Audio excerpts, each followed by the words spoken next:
Matthew chapter 2.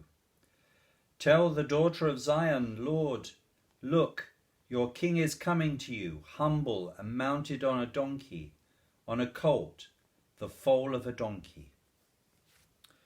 I've been reminded of donkeys this year, and I came across that very old poem called Don't Forget the Donkey. And it says, as we learn from the Old Testament, that donkeys kneel in the presence of angels.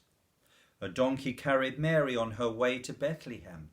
A donkey, a humble beast of burden, carried Jesus down into Jerusalem on Palm Sunday. If there is work to be done, you always need a donkey to pull and to carry. A donkey may be slow, step by step, but is very steady. Don't forget the donkey. As a young priest, I would wend my way to the house of 92-year-old Daisy Pay at the end of every month, taking her Holy Communion. And on this particular Friday, I let myself in, as I usually did, and she was sitting there waiting for me. "Hello, Daisy," I would say, but before Daisy spoke, my shoulder clipped an enormous vase of flowers, which wobbled on its base and shot its carnations and half a gallon of water into the only other comfortable armchair in the room. Daisy was swiftly on the attack. "Clumsy!" she shouted. "Oh, I'm sorry, Daisy," I said. "I'll clear up." So I began to mop up as best I could. But to be honest, the chair looked more like a pond than it did an armchair. However, Daisy wasn't finished with me yet. "Somebody's got to sit in that chair." "I'm very sorry, Daisy," I said. "I'm very sorry," mopping up as best I could.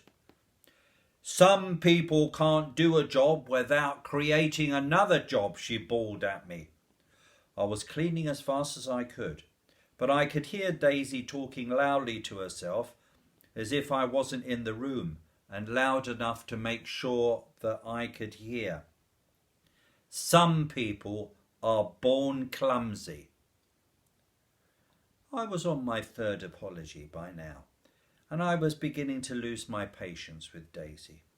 I began to get on my high horse. I come here every month, give her communion, and I started to grumble with myself. It was only then that I remembered to pray. And I remembered that very old prayer, so powerful. God be in my head and in my understanding. God be in my eyes and in my looking. God be in my mouth and in my speaking. God be in my heart and in my thinking. And I looked again at Daisy with new eyes. I put myself into her shoes.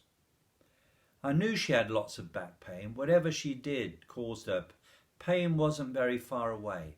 Maybe it was the pain that was speaking.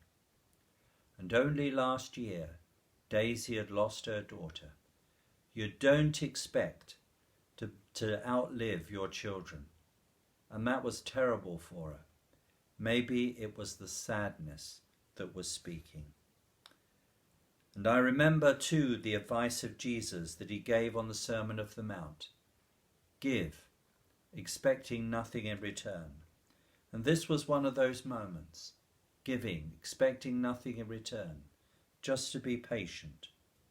I remembered that Jesus was the servant of all, the humble one who came into Jerusalem on a donkey.